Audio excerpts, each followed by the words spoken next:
जय हिंद साथियों, कैसे हैं आप सभी लोग। आशा करता हूं सभी लोग बढ़िया होंगे। और मैं आज आप सभी के लिए तिरंगा सीरीज 3 और 4 दोनों एक साथ लेकर आया हूं। ठीक है मित्रों, तो क्या सोचे थे नहीं आएंगे, ले आ गए। आप सभी के सामने जब शेर 2 कदम पीछे करता है तो इसका मतलब यही नहीं होता कि वो डर गया। इसका मतलब ये होता है कि वो आगे 10 कदम और आगे बढ़ सके, इसके लिए वो 2 कदम पीछे जाता है। और इसीलिए मैं इंतजार कर रहा था कि दोनों सीरीज आप सभी के सामने इकट्ठी लेकर आऊं और दोनों को मैं बहुत ही कम समय में आपके सामने पेश कर सकूं। तो स्वागत है आप सभी का एक बार फिर से तिरंगा सीरीज 3 और 4 में। इसमें आपकी दोनों क्लासों को मैं कवर कराने वाला हूं, तो सभी साथी देखें, बहुत मज़ेदार वीडियो आपकी है। तो चलिए शुरुआत करते हैं आज के पहले क्वेश्चन से। पहला क्वेश्चन आपकी स्क्रीन पर है और इसमें आपसे पूछा गया भारतीय पुरातात्विक शास्त्र के जनक। तो यहाँ पर आप सभी को पता है वो कौन है, हमारे कनिंघम, अलेक्जेंडर कनिंघम। इन्हीं के द्वारा ASI यानी कि आर्कियोलॉजिकल सर्वे ऑफ इंडिया, इसकी स्थापना की गई थी 1861 में। ठीक है, और वर्तमान में इसके जो प्रेजेंट टाइम में हेड हैं वो कौन है, V विद्यावती वर्तमान में इसकी हेड है। और इसका हेडक्वार्टर कहाँ पर है मित्रों, तो ये है आपका दिल्ली में। बात आई है मित्रों किसकी, कि अलेक्जेंडर कनिंघम के द्वारा ही क्या किया गया था, आपका ASI की खोज की गई थी। तो आप सभी के सामने मैंने कुछ अभिलेख लिखे हैं, उनके बारे में बात करते हैं। जैसे कि एरन अभिलेख, ये भानुगुप्त के शासनकाल का एक अभिलेख है और इसी में सती प्रथा के साक्ष्य दिए गए हैं।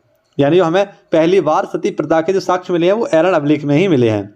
सती प्रथा का अंत आप सभी को पता है विलियम बेंटिंक और राजा राम मोहन राय जी के द्वारा क्या किया गया, बैन किया गया, खत्म किया गया। कब, 1829 में। इसके बाद आपसे पूछा गया है एपिग्राफी। तो एपिग्राफी क्या होता है, अभिलेखों के अध्ययन को क्या कहते हैं, एपिग्राफी कहते हैं। यहीं पर मैं आपको बताना चाहूँ कि झीलों के अध्ययन को क्या कहते हैं, लिम्नोलॉजी कहते हैं। इसी प्रकार से मिट्टी के अध्ययन को क्या कहते हैं, तो पेडोलॉजी कहते हैं। ठीक है, और आप सभी को याद रखना होगा कि पेट्रोलॉजी किसे कहते हैं। तो कमेंट बॉक्स में बताइए कि पेट्रोलॉजी किसके अध्ययन को कहते हैं। इसी के साथ मुझे बताइए चंद्रमा के अध्ययन को क्या कहते हैं। ये दोनों क्वेश्चन आपके स्क्रीन पर मैंने बताए हैं आपको बोलकर। बताइए मुझे इन दोनों का आंसर क्या होगा। नालंदा विश्वविद्यालय, तो इसकी स्थापना आप सभी को बताया किसके शासनकाल में हुई थी, कुमारगुप्त के शासनकाल में।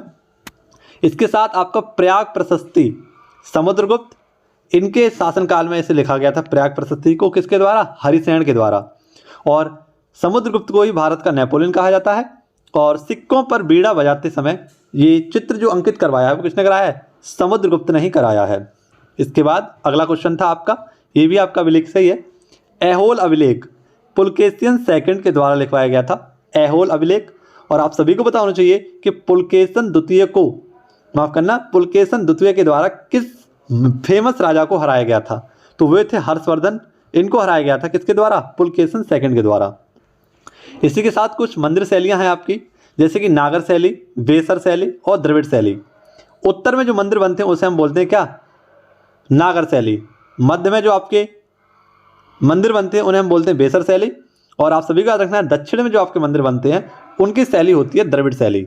अब आपको याद रखना है कि उत्तर में जो आपके मंदिर बने हैं उनका उदाहरण क्या है, एक तो दिलवाड़ा जी का जैन मंदिर और एक है आपका कोणार्क सूर्य मंदिर। ये उत्तर में आपका किसका, नागर शैली का उदाहरण है।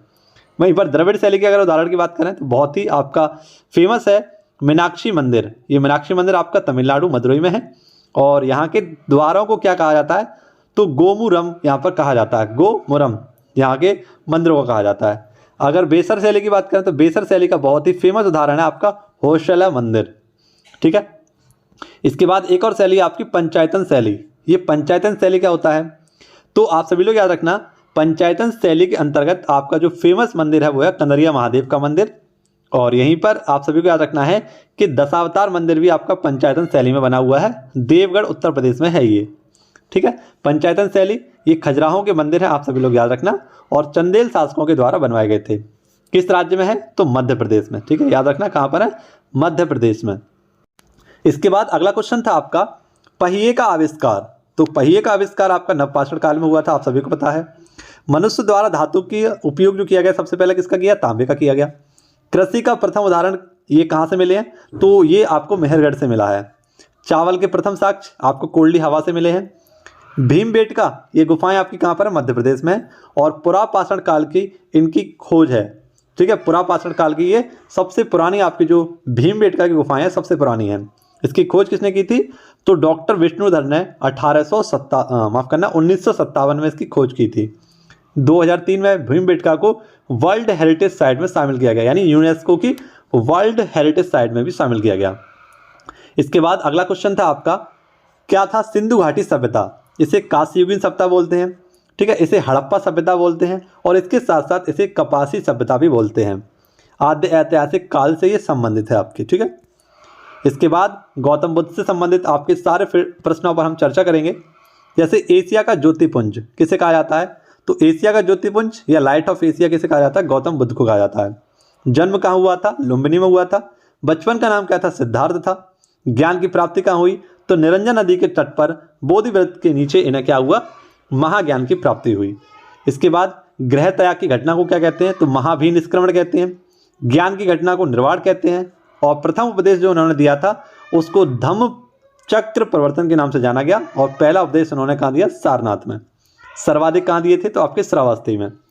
मृत्यु की प्रक्रिया या मृत्यु की जो आपका जो वाक्य हमने तय किया है उसका नाम क्या कहते हैं? महापरिनिर्वाण कहते हैं। और जातक कथाएं तो गौतम बुद्ध की पूर्व जो आपकी जन्म की कथाएं हैं उनसे संबंधित है। इसके बाद उपदेश की भाषा कौन सी थी? तो बहुत ही इंपॉर्टेंट और बेहतरीन सा क्वेश्चन आपके सामने, पाली भाषा, ठीक है। त्रिपिटक कौन से थे इनके? तो सुत्त पिटक, विनय पिटक और अभिधम्म पिटक, इनके 3 पिटक थे। रत्न कौन कौन से थे? त्रिरत्न, तो बुद्धम शरणम गच्छामि, धम्मम शरणम गच्छामि और संघम शरणम गच्छामि, ये इनके त्रिरत्न थे, यानी बुद्ध, धम्म और संघ। 2 शाखाएं कौन कौन सी थी? तो महायान और हीनयान। आप सभी को पता है ये दोनों कब शाखाएं बटी थी? जब आपकी चौथी बौद्ध संगति हुई थी, तो उसके आधार पर जो आपका बौद्ध धर्म था हीनयान और महायान में बट गया। इसके बाद बुद्ध पूर्णिमा आप सभी के लिए बहुत फेमस है। बुद्ध पूर्णिमा इंपॉर्टेंट भी है, इसे हम बैसाख पूर्णिमा के नाम से भी जानते हैं। और जन्म, ज्ञान और मृत्यु तीनों दिन एक ही साथ हुए थे, तीनों काम, यानी जन्म भी बुद्ध पूर्णिमा के दिन, ज्ञान भी उनको बुद्ध पूर्णिमा के दिन और मृत्यु भी बुद्ध पूर्णिमा के दिन हुई थी। इसीलिए बुद्ध पूर्णिमा का आयोजन किया जाता है, ठीक है। बैसाख पूर्णिमा का ये दिन था आपका। 4 सत्य आप सभी को पता है, ये 4 सत्य किसने दिए थे? तो ये 4 आर्य सत्य जैन आपका जो धर्म है उसी में आए थे। लेकिन 5वां जो सत्य आपका आया था उसका नाम क्या था? ब्रह्मचर्य। ये जैन धर्म के संस्थापक महावीर स्वामी के द्वारा जोड़ा गया था, ठीक है। इसके बाद आगे बात करते हैं। अगला हमारा स्लाइड रहेगा, उसमें भी आपके बहुत इंपॉर्टेंट क्वेश्चन रहेंगे। तो मैं यहाँ पर आपके सभी के कंप्लीट कराऊंगा क्या? बौद्ध संगतियाँ। बौद्ध संगतियों में सबसे पहले आपको याद रखना है इनके सन। तो 483 BC, 383 BC, 255 BC और फर्स्ट शताब्दी, ये क्रम से आप सभी लोग याद करना। इसके बाद अजातशत्रु, कालाशोक, अशोक और कनिष्क, ये आपके क्या थे? उस समय के राजा थे। इनकी अध्यक्षता किसके द्वारा की गई? तो लगातार आपको याद रखना है महाकश्यप, सवाकामी, मोगलीपुत्र और वसुदेव। और इसके उपाध्यक्ष कौन थे? तो आप सभी लोग याद रखना, अश्वघोष। इनकी बहुत ही फेमस बुक है बुद्ध चरित्र। ये स्थान कहाँ कहाँ हुए थे? तो आपको याद रखना, राजगिरी बिहार, वैशाली बिहार, कुंडलवन बिहार और पाटलिपुत्र बिहार। और कुंडलवन आपका कहाँ था? ये जम्मू कश्मीर में था, याद रहेगा ना। अब चौथी बौद्ध संगति जो आपकी हुई थी, इसी में आपका 2 शाखाओं में बट गया, हीनयान और महायान में आपका बौद्ध संघ बट गया। इसके बाद आपके कुछ मठ देख लीजिए। जैसे हेमिस मठ आपका कहाँ पर है? लद्दाख में है। नाग्याल मठ ये आपका हिमाचल प्रदेश में है। टाबो मठ ये आपका स्पीति घाटी मध्य प्रदेश, माफ करना, हिमाचल प्रदेश में है। और तवांग मठ ये आपका अरुणाचल प्रदेश में है, ठीक है। इसके बाद अगला क्वेश्चन आपका, गोल्डन पैगोडा देश। तो गोल्डन पैगोडा का देश कौन सा है? आपका म्यांमार है। आप सभी लोग याद रखना, गोल्डन पैगोडा का देश कौन सा है? आपका म्यांमार है। और भारत शासन अधिनियम 1935 के तहत म्यांमार को भारत से अलग किया गया और ये इसे मान्यता कब दी गई? 1937 में, ठीक है, याद रहेगा। म्यांमार का पुराना नाम क्या था? तो बर्मा था। पुरानी राजधानी क्या थी? रंगून थी। और वर्तमान में इसकी मुद्रा का नाम है क्यात। क्या है मित्रों? क्यात। ये आप सभी लोग याद रखना। इसके बाद आपको याद रखना है मौर्य वंश। मौर्य वंश से संबंधित सारे फैक्टों पर हम चर्चा करेंगे। मौर्य वंश के संस्थापक कौन थे? तो चंद्रगुप्त मौर्य थे, आप सभी लोग जानते हैं। कब इन्होंने गद्दी पर बैठे थे? तो 322 BC में ही अपनी गद्दी पर बैठे थे। जैन धर्म के अनुयायी थे और कहाँ के राजा थे? तो मगध के ये राजा थे, ठीक है। इनके दरबार में कौन आया था? तो मेगास्थनीज आया था। और किसके साथ आया था? तो आप सभी को पता है किसका सेनापति था ये? तो सेल्यूकस निकेटर का था। इसके अंतिम शासक कौन है मौर्य वंश के? तो बृहद्रथ, आप सभी लोग याद रखना। और मेगास्थनीज की बुक का नाम तो आप सभी को याद ही होगा। इसने भारतीय समाज को 7 वर्गों में बांटा है और उस पुस्तक का नाम है इंडिका। इसके बाद आप सभी लोग याद रखना कि चंद्रगुप्त मौर्य के गुरु कौन थे या चंद्रगुप्त मौर्य के प्रधानमंत्री कौन थे, तो ये थे आपके चाणक्य। और चाणक्य की बहुत ही स्पेशल बुक अर्थशास्त्र आपको याद रखना है, जो राजनीति से संबंधित थी। इसके बाद बिंदुसार, अमित्रघात या शत्रु विनाशक एक ही बात है, तीनों बात एक ही है। बिंदुसार को ही आपका अमित्रघात भी कहते हैं और शत्रु का विनाशक भी कहते हैं। इसके दरबार में कौन आया था, तो डाइमेकस इनके दरबार में आया था। इसके बाद आपका क्वेश्चन था अशोक। तो अशोक आप सभी लोग याद रखना, अशोक का नाम अशोक किस अभिलेख में है, तो मास्की अभिलेख जो कि कर्नाटक में है, और गुर्जरा अभिलेख इसमें किसका नाम मिलता है, अशोक का वास्तविक नाम अशोक दिखता है। ठीक है, अशोक मगध का राजा कहा गया किसमें, तो भाब्रू अभिलेख में मगध का राजा कौन जाना जाता है, आपका अशोक। और ये बात कहाँ लिखी हुई है, भाब्रू अभिलेख में। इसके बाद अशोक का पहला शिलालेख ये किससे संबंधित है, पशुबलि निंदा से संबंधित है। इसमें क्या लिखा हुआ है, पशुबलि निंदा से संबंधित है आपका पहला अभिलेख। और 13वां अभिलेख ये कलिंग विजय को दिखाता है, क्योंकि इसमें आप सभी को पता है अशोक के द्वारा किसका वर्णन किया गया है, वो कलिंग विजय आप सभी को पता है। इसमें आपका नरसंहार हुआ था, और उसी नरसंहार के बाद जो परिवर्तन आया अशोक के जीवन में वो किस में लिखा हुआ है आपका, और 13वें शिलालेख में। अभिलेख की पढ़ने की जो सफलता प्राप्त की थी 1837 में जेम्स प्रिंसेप के द्वारा। स्तंभ लेख कुल कितने हैं, 7। सबसे बड़ा स्तंभ लेख आपका 7वां, और सबसे छोटा है आपका रोमनदेई। इसके बाद एलोरा कैलाश मंदिर आप सभी को पता है महाराष्ट्र में है, और कृष्ण प्रथम के द्वारा इसे बनाया गया था। दंती दुर्ग राष्ट्रकूट का संस्थापक है ये, ठीक है। और ध्रुव ये पहला ऐसा युद्धक था त्रिपक्षीय युद्ध में जो लड़ा था, त्रिपक्षीय युद्ध में राष्ट्रकूट वंश की ओर से लड़ने वाला पहला आपका राजा था ध्रुव। इसके बाद अमोघ वर्ष, इसकी कृति का नाम क्या है, तो कविराज मार्ग, ये भी राष्ट्रकूट से संबंधित था आपका। इसके बाद घोड़ा दागने की प्रथा, सैनिक हुलिया प्रथा, ये किसकी है, अलाउद्दीन खिलजी की है, ठीक है। और अलाउद्दीन खिलजी के शासनकाल में ही आप सभी को पता है इसके दरबार में कौन थे, अमीर खुसरो, जिन्हें हम किस नाम से जानते हैं, तो अमीर खुसरो को हम जानते हैं तोताए हिंद के नाम से, ठीक है। नगद वेतन, मूल्य नियंत्रण प्रणाली, दक्षिण विजय पर किसे भेजा गया था, तो मलिक काफूर को। तो ये सारे काम किसने कराए थे, आपका अलाउद्दीन खिलजी ने कराए थे। इसे सिकंदर और सानी के नाम से भी जाना जाता है। सिकंदर सानी की जो उपाधि ली थी वो भी इसी ने ली थी। और मलिक काफूर को क्या कहा जाता है, आपका 1000 दिनारी कहा जाता है। इसके बाद इस्लामिक कला का वास्तुकार कौन था, तो आप सभी लोग याद रखना, इस्लामिक कला का वास्तुकार ये इससे संबंधित है आपका अलाई दरवाजा, ठीक है। ये भी किसके काल में था, अलाउद्दीन के काल में ही था। इसके बाद जहांगीर चित्रशाला का निर्माण किसने किया था, आगा खां ने किया था। और कमेंट बॉक्स में मुझे बताइए जहांगीर के पुत्र का नाम क्या था, और जहांगीर किसका पुत्र था, ये दोनों कमेंट बॉक्स में आंसर बताइए, ठीक है। अब आप सभी को बताएं कि जहांगीर द्वारा जहांगीर के दरबार में जो व्यापार के लिए अनुमति मांगने आया था वो कौन आया था, सबसे पहले अंग्रेज, वो था आपका टॉमस रो। इसको हाँ करा गया था, लेकिन हॉकिंस को मना कर दिया गया था। अब यहाँ पर आप सभी के सामने कुछ महत्वपूर्ण संस्थाएं होंगी और उनके संबंधित आपके जो व्यक्ति होंगे उन पर हम चर्चा करेंगे। तो ये स्लाइड आपके लिए बहुत इंपॉर्टेंट है। देखिए, एशियाटिक सोसाइटी ये 1784 में विलियम्स जॉन्स के द्वारा इसकी स्थापना की गई थी। आत्मीय समाज, इसकी स्थापना 1855 में राजा राम मोहन राय जी के द्वारा की गई। यंग बंग आंदोलन ये आपका हेनरी डिजेरियो के द्वारा चलाया गया था। इसके बाद ब्रह्म समाज की स्थापना 1828 राजा राम मोहन राय। तत्बोधनी सभा, इसकी स्थापना देवेंद्र नाथ ठाकुर के द्वारा। पूना सार्वजनिक सभा महादेव गोविंद रानाडे के द्वारा। प्रार्थना समाज 1867 आत्माराम पांडुरंग के द्वारा। सत्यशोधक समाज, ये आप सभी को पता होना चाहिए, महात्मा ज्योतिबा फूले के द्वारा। इसके बाद एएमयू की स्थापना 1920 में हुई थी, लेकिन एएमयू की जब स्थापना हुई थी तब उसका नाम क्या था, मोहम्मदन एंग्लो यूनिवर्सिटी। तब उसकी स्थापना कब हुई थी, 1875 में। लेकिन ये एएमयू कब बना आपका, 1920 में। किसके द्वारा स्थापना की गई, सर सैयद अहमद खान के द्वारा। इसके बाद इंडियन लीग, इसकी स्थापना किसने की, शिशिर कुमार घोष ने। आर्य समाज की स्थापना स्वामी दयानंद सरस्वती।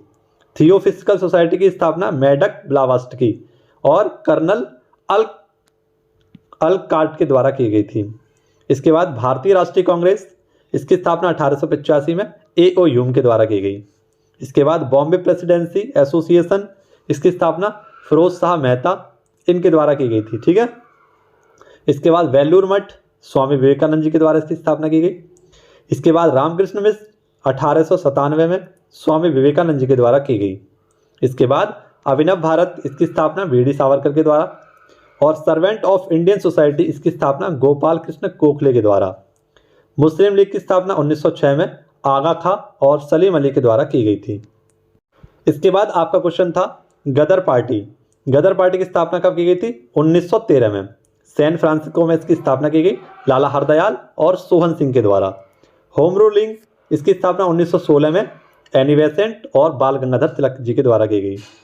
इसके बाद अगला क्वेश्चन खिलाफत आंदोलन, इसकी शुरुआत अली बंधुओं के द्वारा की गई 1919 में। स्वराज पार्टी की स्थापना 1923 में की गई चित्तरंजन दास और मोतीलाल नेहरू। बहिष्कृत हितकारिणी सभा 1924 में डॉक्टर वी.आर. अम्बेडकर के जी का। आरएसएस की स्थापना 1925 में केशव देव हेडगेवार के द्वारा। इसके बाद आपका नौजवान सभा 1926 में। और हिंदुस्तान सोशलिस्ट रिपब्लिक, इसकी की स्थापना कब की गई थी? 1928 में भगत सिंह और आज़ाद, इन दोनों के द्वारा की गई। खुदाई खिदमतगार, इसकी स्थापना खान अब्दुल गफ्फार खान, बच्चा खां या फ्रंटियर गांधी के द्वारा। हरिजन सेवक संघ की स्थापना महात्मा गांधी जी के द्वारा। फॉरवर्ड ब्लॉक की स्थापना 1939 में सुभाष चंद्र बोस जी के द्वारा। लेकिन आज़ाद हिंद फौज की स्थापना 1942 में रास बिहारी घोष के द्वारा की गई थी। अब आप सभी के लिए चलते हैं किसकी? तिरंगा सीरीज की ओर। और तिरंगा सीरीज 4 पर हम बात करेंगे। और इसमें आपके सबसे पहले सर ने कराए थे अधिवेशन। तो अधिवेशन के लिए मैंने पूरी की पूरी एक अलग से आपके लिए वीडियो बना रहा हूँ, ठीक है। तो वहाँ पर आपसे इस पर चर्चा करने का बहुत ही बेहतरीन तरीके से, जहाँ से आपका एक भी अधिवेशन बाहर नहीं जाएगा। तो उससे पहले आपका अगला क्वेश्चन देख लेते हैं, कुषाण वंश। तो कुषाण वंश का संस्थापक आप सभी को पता होगा कौन है? फुजुल कुटफिसिस। और अंतिम कौन था आपका? वासुदेव। शक संबंध आप सभी को पता है 78 AD में कनिष्क के द्वारा स्टार्ट किया गया था। और विक्रम संबंध ये 58 BC में शकों को पराजित करके किया गया था। इसके बाद आपको याद रखना है चरक संहिता, ये किसके द्वारा? चरक के द्वारा। और चिकित्सा शास्त्र का ये विशेष कोष था आपका चरक संहिता, ठीक है। इसके बाद अगला क्वेश्चन था आपका अश्वघोष। ये अश्वघोष कौन थे? मुझे कमेंट बॉक्स में बताइए। और चौथी बौद्ध संगति आपकी कब हुई? इन दोनों के आंसर आप मुझे कमेंट बॉक्स में बताइए। भारत का आइंस्टीन किसे कहा जाता है? नागार्जुन को। प्रियदर्शना और रत्नावली किसकी पुस्तक है? हर्षवर्धन की। और हर्षवर्धन के कवि कौन थे? दरबारी कवि बाणभट्ट। और बाणभट्ट की बुक का नाम क्या था? कादम्बरी और हर्षचरित। हर्षवर्धन को पराजित किसने किया था? पुलकेशिन सेकंड ने। और हर्षवर्धन के काल में चीनी यात्री कौन आया था भारत? हुएनसांग। पुष्यभूति वंश के संस्थापक कौन थे? और अंत में आपसे सभी जो वंश है ना उनके भी बारे में हम चर्चा करने वाले हैं। तो पुष्यभूति वंश के संस्थापक कौन थे? जल्दी से कमेंट बॉक्स में बताइए। और इसकी राजधानी क्या थी आपकी? थानेश्वर। इसके बाद अगला क्वेश्चन आपका, दिल्ली से राजधानी देवगिरी या दौलताबाद स्थानांतरित किसके द्वारा की गई थी? तो मोहम्मद बिन तुगलक के द्वारा, यानी MBT के द्वारा। तुगलकाबाद की स्थापना किसने की थी? तो गयासुद्दीन तुगलक ने। नहरों का निर्माण किसने कराया? तो गयासुद्दीन तुगलक ने। इसके बाद पागल सुल्तान के नाम से किसे जाना जाता था? मोहम्मद बिन तुगलक को। अमीर कोही, सांकेतिक मुद्रा और दोआब क्षेत्र में कर की वृद्धि किसने की थी? MBT यानी मोहम्मद बिन तुगलक के द्वारा की गई थी। और मोहम्मद बिन तुगलक के शासनकाल में ही एक आप सभी को पता है अफ्रीकी यात्री आया था और इसका नाम क्या था? Ibn Battuta. ये मोरक्को से आया था, आप सभी को पता है। मोरक्को की राजधानी क्या है? रवात। और इसकी बुक का नाम था क्या? रहला। और आप सभी को याद रखना चाहिए कि मोरक्को की आपकी कौन है? नौरा फतेही, ठीक है। काफ़ी ज़्यादा चर्चा बनी हुई है अभी नौरा फतेही। इसके बाद गुरुमुखी लिपि, ये किसके द्वारा? तो आप सभी को पता होना चाहिए गुरु अंगद देव के द्वारा। प्रथम गुरु कौन थे? तो प्रथम गुरु आपको पता होना चाहिए गुरु नानक देव। कार्तिक पूर्णिमा आप सभी को पता होना चाहिए जन्म हुआ कहाँ पर हुआ? तलवंडी। और करतारपुर साहिब जो आपका कॉरिडोर है वो इन्हीं से संबंधित है। आदि ग्रंथ ये आपके किसके जनक हैं आदि ग्रंथ के? तो अर्जुन देव। इसके बाद हिंद की चादर इसके नाम से किया जाता है? गुरु तेग बहादुर के नाम से जाना जाता है। औरंगजेब के द्वारा इन्हें फांसी दिलाई गई थी, ठीक है। इसके बाद अंतिम गुरु कौन थे आपके? गुरु गोविंद सिंह, सच्चा बादशाह के नाम से इन्हें कहा जाता है। खालसा पंथ की स्थापना 1699 को बैसाखी पर्व के रूप में मनाया जाता है। इसके बाद महाराजा रणजीत सिंह, सूकर चकिया मिसल से संबंधित थे आपके महाराजा रणजीत सिंह। स्वर्ण मंदिर पर सोना किसने चढ़वाया? महाराजा रणजीत सिंह। और आप सभी को बताना स्वर्ण मंदिर के लिए अमृतसर में जमीन दी गई थी वो अकबर के द्वारा दी गई थी। अमृतसर की संधि कब हुई थी? 1809 में, मेटकॉफ और राजा रणजीत सिंह के मध्य। इसके बाद रॉलेट एक्ट, ये 1919 में आया था आपका, और जलियांवाला बाग हत्याकांड भी आपका 1919 में हुआ था। इसके बाद सन्यासी विद्रोह, ये इसका जिक्र कहाँ पर मिलता है? तो आनंद मठ पुस्तक में, और आनंद मठ पुस्तक किसकी है? बंकिम चंद्र चटर्जी की। इसके बाद कुछ विद्रोह देख लीजिए। रामोसी विद्रोह पश्चिमी घाट में हुआ था। कोल विद्रोह छोटा नागवर में हुआ था, छोटा नागवर में ये विद्रोह हुआ था। संताल विद्रोह आप सभी का रखना 1855-56 के मध्य हुआ था, ये बंगाल और बिहार में। इसका नेतृत्व किसने किया था? तो सिंधु और कान्हू के द्वारा। इसके बाद आपका है मुंडा विद्रोह। ये मुंडा विद्रोह आपका कहाँ हुआ? झारखंड में। किसके द्वारा? बिरसा मुंडा के द्वारा 1899-1900 के मध्य में ही हुआ था। और बिरसा मुंडा स्टेडियम आपका कहाँ पर बन रहा है? तो आप सभी लोग याद रखना, हॉकी का स्टेडियम है, ये आपका उड़ीसा में बन रहा है। इसके बाद पाइका विद्रोह, बक्सी जगबंधु उड़ीसा में इनके द्वारा चलाया गया। मोपला विद्रोह 1921 में केरल में चला। कूका विद्रोह ये पंजाब में चला था। और तेग भागा विद्रोह 1946 में बंगाल में चला था। अब आप सभी के सामने कुछ प्रमुख नारे मैंने लिखे हैं। प्रमुख नारों में दिल्ली चलो नारा किसने दिया? सुभाष चंद्र बोस ने। जय हिंद का नारा किसने दिया? सुभाष चंद्र बोस ने। तुम मुझे खून दो मैं तुम्हें आज़ादी दूंगा किसने दिया? सुभाष चंद्र बोस ने। इंकलाब जिंदाबाद भगत सिंह। करो या मरो महात्मा गांधी भारत छोड़ो आंदोलन के तहत। इसके बाद आपका था वेदों की ओर लौटो, तो स्वामी दयानंद सरस्वती। ठीक है। जय जवान जय किसान का नारा लाल बहादुर शास्त्री। जय जवान जय किसान जय विज्ञान का नारा अटल बिहारी। और इसके बाद लास्ट आपका जय जवान जय किसान जय विज्ञान और जय अनुसंधान का नारा किसने दिया? नरेंद्र मोदी जी ने। इसके बाद संपूर्ण क्रांति, ये किसका नारा है? जय शंकर नारायण। स्वराज मेरा जन्मसिद्ध अधिकार है बाल गंगाधर तिलक। सारे जहां से अच्छा, ये किसका है? इकबाल सिंह। ठीक है। इसके बाद भारतीय अशांति का जनक बाल गंगाधर तिलक। और इसके बाद है आपका साइमन गो बैक के नारे किसने लगाए थे? तो लाला लाजपत राय ने। इन्हें शेर पंजाब के नाम से कहा जाता है, और तभी इनकी मृत्यु भी हो गई थी सर पर लाठियां लगने से। इसके बाद आप सभी लोग याद रखना, क्या याद रखेंगे आप सभी लोग? हर्यक वंश की जो संस्थापक थे कौन थे? बिंबिसार शुंग वंश का संस्थापक पुष्य भूति शुंग। इसके बाद पुष्यमित्र शुंग। शातवाहन वंश सिमुख। कोषाण वंश कुजुल फुजुल। इसके बाद गुप्त वंश का श्रीगुप्त। चोल वंश का विजयालय। राष्ट्रकूट का दंतिदुर्ग। होयसल वंश का विष्णु वर्मन। गुर्जर वंश का या गुर्जर प्रतिवंश का ये कौन है? नागभट्ट। गुलाम वंश का तो कुतुबुद्दीन ऐबक। खिलजी वंश का जलालुद्दीन खिलजी। तुगलक वंश गयासुद्दीन तुगलक। सैयद वंश खिज्र खां। और लोधी वंश बहलोल लोधी। तो ये आप सभी के सामने आपकी क्लास थी। अब आप सभी के सामने स्टार्ट होने वाली होगी आपकी कौन सी? क्लास 5। तो इस क्लास 5 के भी आपको बहुत बेहतरीन तरीके से नोट्स में तैयार करके दूंगा। तो आप सभी लोग इस वीडियो को भी अपना प्यार देना। चैनल को सब्सक्राइब ना किया हो तो अभी जाकर चैनल को सब्सक्राइब करिए। ठीक है। और अभी भी जो भी आपने वीडियो पुरानी नहीं देखी है उन पुरानी वीडियो को भी देख लीजिए, उसकी पूरी मैंने प्लेलिस्ट आपके सामने रख दी है। तो आप सभी लोग कमेंट बॉक्स में बताना कि आपको दोनों क्लास एक ही साथ मिल गई, ये आपको कैसा लगा। इसीलिए मैं आपकी क्लास थोड़ा लेट लेकर आया था, लेकिन पूरी लेकर आया था। ठीक है। चलिए बताना क्लास कैसी लगी आपको, आपके कमेंट का इंतजार करूंगा। जय हिंद, जय भारत, खुश रहिए, मस्त रहिए, व्यस्त रहिए और पढ़ते रहिए।